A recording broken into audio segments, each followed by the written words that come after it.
Cyfarchion I bawb yn Sardinia o Gaerfyrddin. Greetings to you all in Sardinia.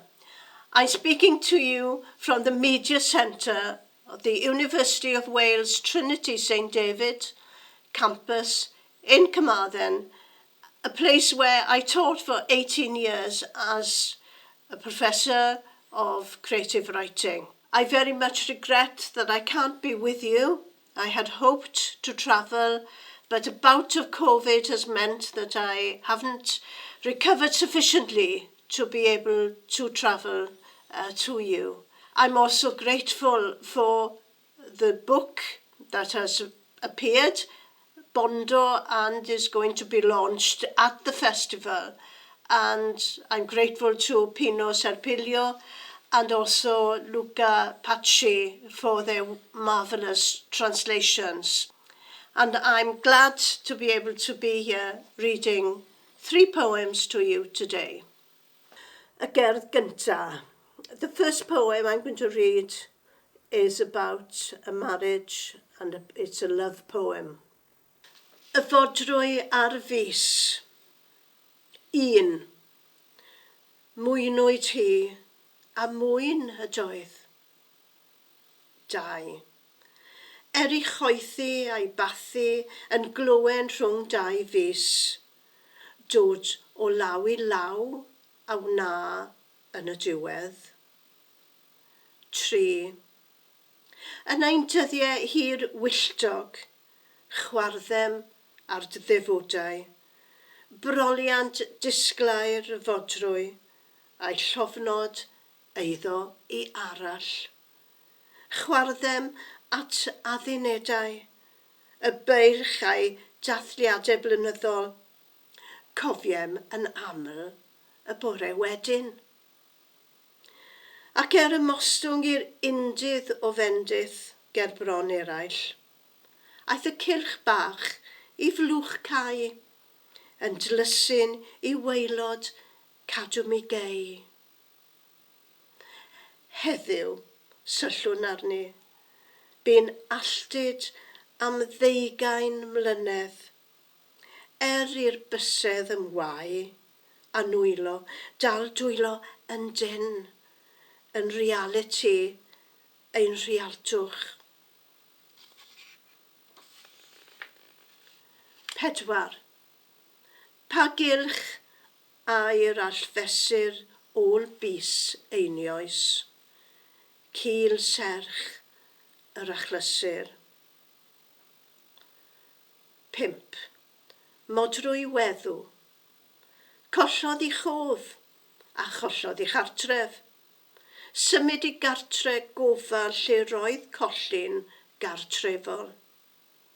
Yna collodd gofalwyr y cartre y rhai a dalwyd I gofio, I modrwy briodas. A do, fe gofiodd hynny, hyd weddill I dyddiau. Ei hunig eires ydoedd, einioes yr air cil. This is one fragment from a long poem called Marnad I Ieithoedd, Lamento. A dywedodd gwleidydd o Sais yn gyhoeddus yn yr iaith fain wrth gwrs, iaith breifat i'r Gymraeg, porthwn, iaith drws caeedig, iaith y biarth, iaith y dorth fach, iaith hwyl y baw.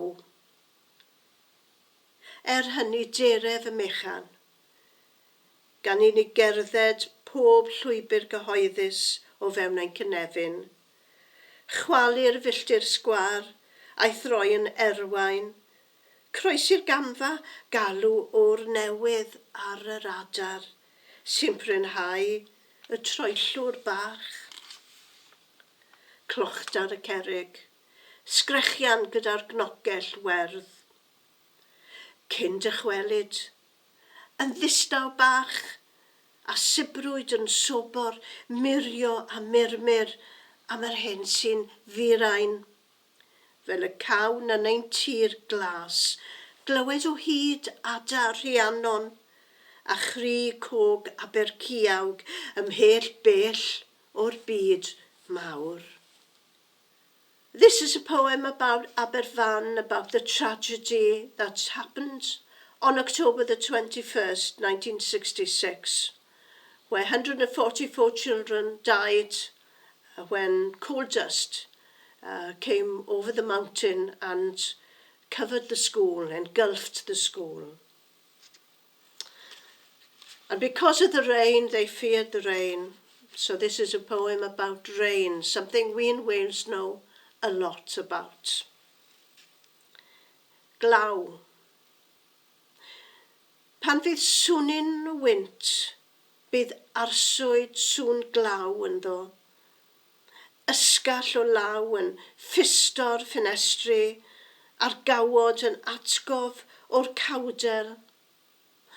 Cofio meddwl mor ddi-gyffrad oedd y cwm hwn unwaith, heb yr un mwstwr, dim rhyfedd i lanciau gynetanau ar fynydd. Pe cawn dim ond eiliad o'r syrffed yn ôl a'i nydd o nodded. Diolch yn fawr iawn. Thank you very much for this opportunity to read to you, although I can't be with you this time. But I'm so proud and so thrilled with this book, and especially, of course, to Pino Servillo and Luca Paci, and for the October Festival, and for Omar and everybody who has been concerned with getting this book out, and the publisher especially. Diolch yn fawr, thank you.